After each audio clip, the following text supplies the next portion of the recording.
আসসালামু আলাইকুম বন্ধুরা, কি অবস্থা সবার? কেমন আছেন? মায়ের রমজানের শুভেচ্ছা। আমি মোহাম্মদ আনিসুর রহমান আনিস আমার রিয়াকশন ভিডিওতে আপনাদেরকে স্বাগতম জানাচ্ছি। রমজান মাস উপলক্ষে আজকে আপনাদের সামনে একটি চমৎকার কমেডিয়ান নাটক নিয়ে আসলাম মাহে রমজান উপলক্ষে। এটি হচ্ছে ডিজিটাল রোজাদার। মানে রমজান মাসে কতগুলো নতুন নতুন রোজাদার আবিষ্কার হয়, যারা নতুন নতুন রোজা রাখেন, মনের আবেগে অনেক কিছু করে বসেন, তারপর কয়েকদিন সেই জিনিসটা পালন করার পর আবার ভুলে যান। এই ধরনের কাহিনী বা ঘটনার উপর নির্মিত এই কমেডিয়ানটি। তো চলুন দেখে আসি কীরকম লাগে।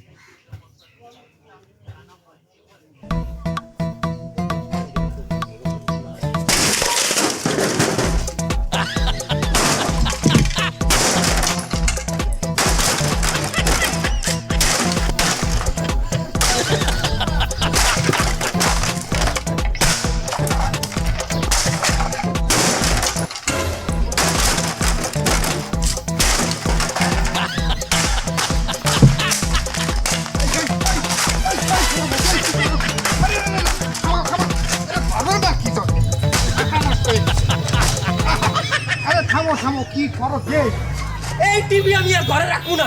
আমি অনেক আগেই নিয়ে ছড়ছালাম, রমজান মাস আওয়ার আগে আমি এই টিভি পিড়েই ভাঙবো, কিন্তু পারি নাই। কাল প্রথম রোজা, তাই আজ এই টিভিটা পিড়েই আমি ভাঙতে আছি। আল্লাহ আল্লাহ, এই টিভি আমি কতদিন ঘরে রাখছি। আল্লাহ, যা দেখছি এই টিভি আইজ আমি এখনই পিড়েই ভাঙবো। তেইশো সেক্রেটারি রমজান মাস উপলক্ষে টিভি ভাঙে ফেলাচ্ছে সভাপতি। তুমি একটু দেখে শেখো, একটু চেষ্টা করো, বলো পারবা। এই সভাপতির মতো খাইতে পাপিষ্ট লোক যদি ভালো হতে পারে, তুমি চেষ্টা করলে তুমিও পারবা। আমার জন্য একটু দোয়া করে সভাপতি, জানা আমিও ভাঙতে পারি।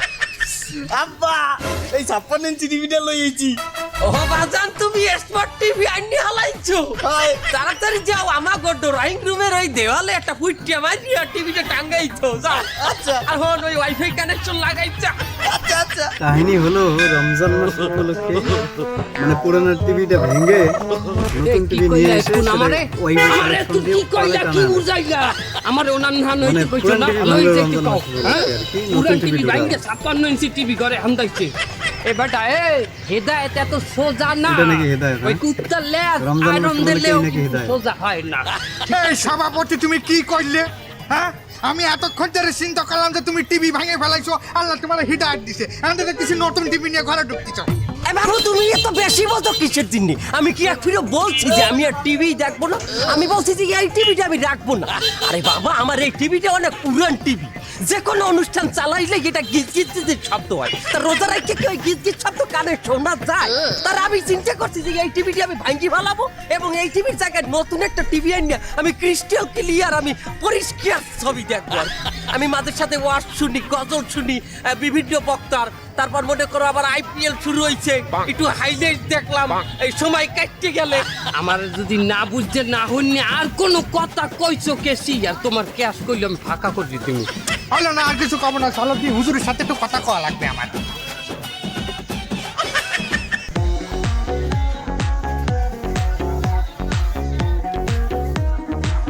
আসসালামু আলাইকুম ইমাম সাহেব। ওয়ালাইকুম আসসালাম সভাপতি সাহেব। সেক্রেটারি সাহেব কিছু বলবেন? ওরকম মনে আগে মুসাফির বিদায় করেন। মুসাফির কিনা, হে তো সভাপতি। তোমার কাছে সে সভাপতি হইতে পারে, আমার কাছে সে মুসাফিরের চাইয়ে বেশি কিছু না। ইমাম সাহেব, তোমার কথা শেষ হলে আমার দ্বারা আইছো, তোমার সাথে আমার কথা আছে। যে বলেন সভাপতি সাহেব। ইমাম সাহেব, কালকে রমজান মাসের প্রথম দিন। আমি চাই প্রথম রোজার প্রথম শিহরি তুমি আমার বাসায় করো। আমার বাসার বাজারঘাট সম্বন্ধে তো তোমার ধারণা আছে। একদম খাওয়া যাইবে না। যে বাসার প্রত্যেকটা লোকে মুত্যা পানি লয় না, সে বাসায় খাওয়া কি তোমার জন্য জাহেজ হবে? মানলাম আমি মুত্যা মাঝে সাঝে হয়তো পানি নিতে ভুলিয়ে যাই, কিন্তু আমি তো তরকারিতে মুতি না। তুমি প্রথম রোজার প্রথম সরকাই আমার বাড়তে করবা, এটা ফাইনাল। আমার বাসার বাজার সম্পর্কে তোমারও ধারণা নাই। অত কিছু বুঝি না ইমাম সাহেব। হলো তোমার জন্য স্পেশালি আমি বাজার থেকে আজকে কি আনছি জানো? সেহারিতে তুমি যাতে সুন্দরভাবে ভাত খাইতে পারো, এর জন্য আমি এত বড় বড় মাদি কাঁকড়া আনছি। এই গিলু দিয়ে তুমি ভাত খাইয়ে উঠবা। নাউজুবিল্লাহ। তুমি মাদি কাঁকড়া দিয়ে ভাত খাবা, এটা আমার খাবার না। আমার একবারও কইছো তুমি মাটি কাঁকড়া খাবা?